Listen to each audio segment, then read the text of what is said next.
শফিকুল ইসলাম যে একদম এইভাবে ভিডিও করে, এইভাবে একবারে শাসন ব্যবস্থাকে নাড়িয়ে দিয়েছে, সে কখনো ভয় পেয়ে গিয়েছিল? না, ভয় বলতে দেখো, নিজের থেকেও পরিবারকে নিয়ে একটা ভাবনা তো থাকে। ভয় আমি একবার পেয়েছিলাম আমার বাড়িতে থাকাকালীনই। তখন রাত 1:30 বাজে। আমি তখন জেগেই ছিলাম। আমি তখন অনেক রাত পর্যন্ত ভিডিও আপলোড করতাম। আমি অনেকটা রাতেই ভাত খাচ্ছি তখন, রাত 1টা নাগাদ। সবাই বাড়িতে, আমি আমার ওয়াইফ জেগেছিলাম। তখন বাড়িতে যে ধাক্কাটা মারা হচ্ছিল, দরজাতে ধাক্কা মারা হচ্ছিল, তখন একটু চমকে গেছিলাম যে এত রাতে কেন ধাক্কা মারা হচ্ছে। তারপর আওয়াজ দেওয়া, খুলুন খুলুন খুলুন। কে কে? না, থানা থেকে এসছি মানে আরামবাগ থানা থেকেই তারা এসছেন। আমি এখন কেন? না, দরজা খুলতে হবে। রাত 1:30টার সময় পুলিশের কিন্তু এরকম নিয়ম নেই কোনোভাবে থানাতে ওইভাবে আসা। মানে মানে আমি তো সেরকম কিছু অপরাধ করিনি যে আমাকে এক্ষুনি তুলে নিয়ে যেতে হবে। যদি নোটিশে থাকে নোটিশটা দিয়ে যেতে পারে ডে টাইমে।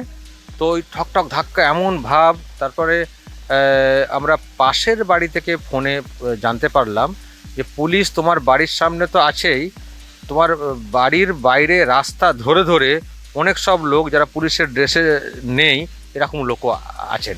এই খবরটা পাওয়ার পরে এবং যেভাবে ধাক্কাধাক্কি মারা হচ্ছিল, আর আমার যে বাড়িটা ছিল না, ওই বাড়ির তখন পুরো কমপ্লিট হয়নি, মানে উপরতলায় জানালা খোলা ছিল, মানে তখন রেলিং বসেনি, মানে ওদিক দিয়ে কেউ উঠে ভিতরে ঢুকতে পারেন।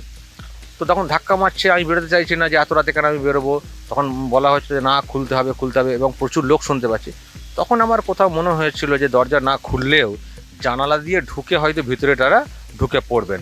এবং সেদিন হয়তো ফিজিক্যালি আমাকে পুলিশ হয়তো বলা হচ্ছে, পুলিশের উর্দি পরে তো অনেক কিছু হয়, কী করি বা জানবো সেটা সত্যিকারের পুলিশ, কারণ অনেক উর্দি ছাড়াও প্রচুর লোকজন ওখানে ছিলেন। তো আমি সেদিন ভেবেছিলাম যে হয়তো ওপর দিয়ে তারা ঢুকবেন, ঢুকে এখানে যা করার তারা করবেনই, আর সেই সঙ্গে হয়তো বের করে নিয়ে যাওয়া হবে, নিয়ে যেতে রাস্তায় যেতে যেতে তো যা করার হবে। সেদিন খানিকটা ভয় আমি পেয়েছিলাম এবং সেই ভয়ের একটা ভিডিও আমি রাতেই একটা আপলোড করেছিলাম। আমি তখন ইউটিউব আপলোড করে দিয়েছিলাম যে যেভাবে লোক ঘিরে ফেলেছেন আমি জানি না কী হবে। তো মানুষ সেটা দেখেও একটু উদ্বেগ প্রকাশ করেছিলেন।